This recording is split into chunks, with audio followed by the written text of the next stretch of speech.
আসসালামু আলাইকুম বন্ধুরা, আমরা অনেকেই ছোটবেলায় দৃশ্য আঁকতে ভালোবাসতাম বা আঁকা দেখতে পছন্দ করতাম। আর এই ভিডিওতে আমি এমন একটা দৃশ্য এঁকে দেখাবো যেটা আমরা ছোটবেলায় প্রায় সবাই আঁকতাম। প্রথমেই বলে নিচ্ছি, এটা হচ্ছে নদী সহ গ্রামের দৃশ্য। অনেক সহজ এবং সিম্পল। শুরুতেই আমরা একটি গাছ আঁকার চেষ্টা করব।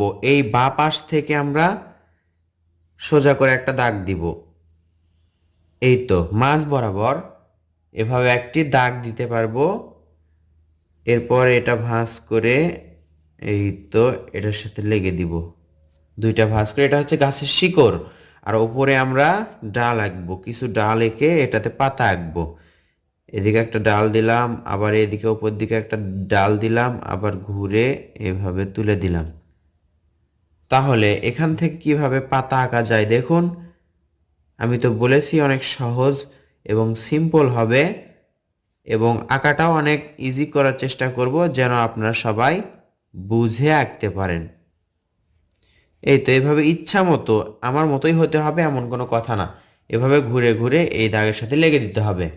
দেখুন একটা গাছের শেপ হয়ে গেল।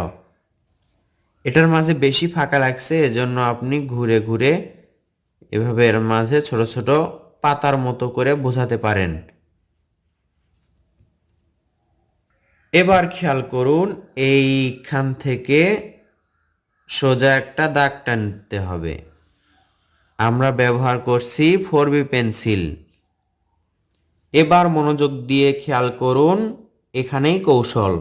এই দাগ থেকে আমরা একটা দাগ, এইভাবে দুইটা দাগ নিচের দিকে নেমে দিব। আবার এটার সাথে মিল রেখে এইভাবে আরেকটা দাগ টানবো। এটা ওটা মিলে দিলেই ঘরের চালা হয়। এটা ডাবল করে দিতে হয়। এটা হচ্ছে ইজি ঘরের চালা। মানে এটা আঁকলে আপনার কষ্ট হবে না, সহজেই আঁকতে পারবেন বা কাউকে শেখাতে পারবেন। তিনটা সোজা দাগ দিলাম, মাঝেরটা এটা কিন্তু একটু বড়, আর দুইটা সমান রাখলেই হবে। সুন্দর একটা চালা ঘর হলো।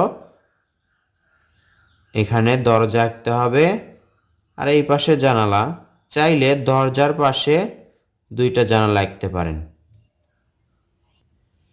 একটা একটা ঘর আঁকলাম, এই পাশে আরেকটা ঘর আঁকা যায় কিভাবে দেখুন।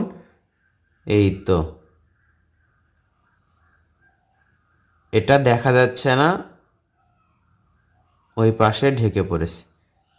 এই তো এটার সাথে এবং শেষ ঘর আঁকাও শেষ। ঘরের জানালা আঁকলাম, এই পাশে দরজা অর্ধেক দেখা যাচ্ছে, এমনটা আঁকলাম।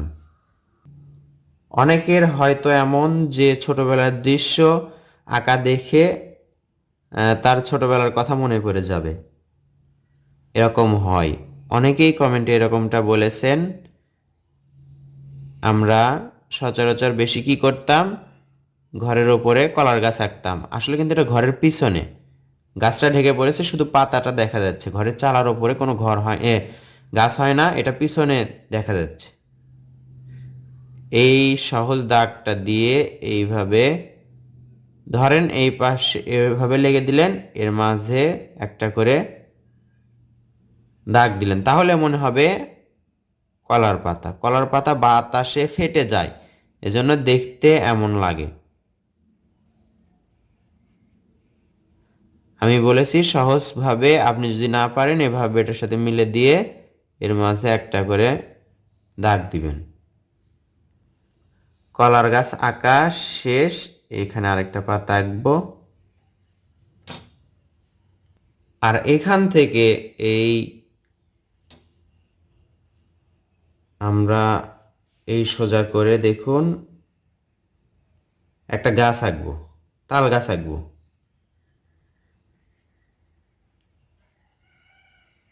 নিচের দিকে একটু মোটা। তাল গাছের গোড়াটা কিভাবে আঁকতে হয় দেখুন। এদিকে একটা দাগ, এদিকে একটা দাগ। এই দাগটা এটার সাথে মিলে দিলাম, আর এর মাঝে এভাবে দাগ দিলেই বোঝা যাবে তাল গাছের শিকড়। এখন আমরা এখান থেকে এভাবে করে দুইটা দাগ দিয়ে এই দুইটা দাগের সাথে মিলে দিব। আপনারা কিন্তু এরকমটা করতে পারবেন বা আঁকতে পারবেন। এরপর দুই পাশে দুইটা দাগ, এইভাবে একটা এইভাবে একটা শেষ। এখন এটার সাথে এভাবে করে লেগে দিব, এভাবে করে লেগে দিব। বাকি থাকলো কি উপরের পাতাটা।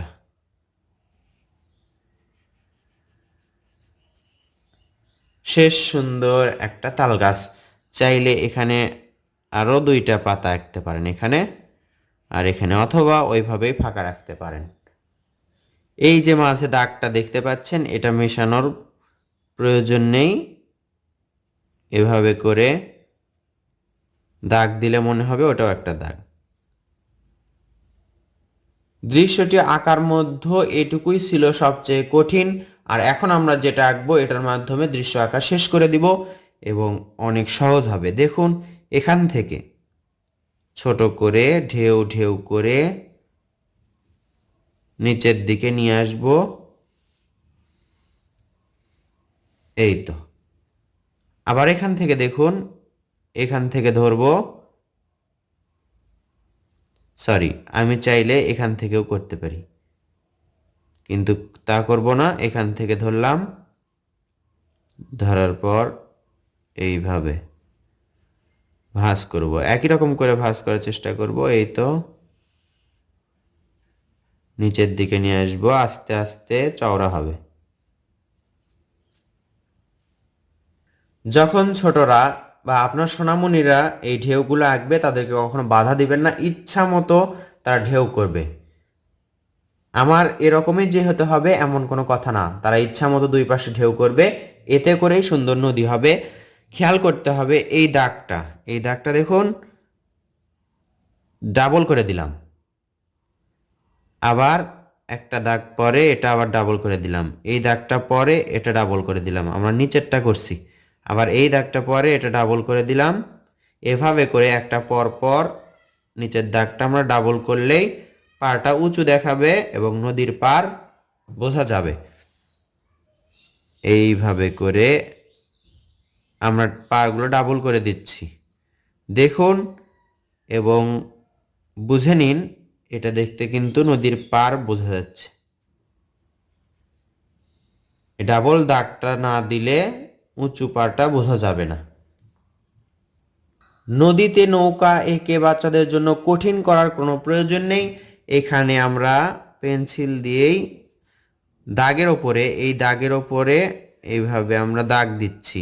এই দাগ দ্বারা কি বোঝা যাচ্ছে খেয়াল করুন, একটু অনুমান করুন। এগুলো কিন্তু দূরের গ্রামের গাছপালাগুলো দেখা যাচ্ছে। আশা করছি এই পদ্ধতিতে বা এই টেকনিকে আপনি দৃশ্য আঁকতে পারেন বা নিজেকে অন্যকে শেখাতে পারেন। ভিডিওটি কেমন লাগলো অবশ্যই কমেন্ট করে জানাবেন। ভালো লাগলে লাইক কমেন্ট শেয়ার করতে ভুলবেন না। দেখা হবে ইনশাআল্লাহ নতুন ভিডিওতে। আসসালামু আলাইকুম।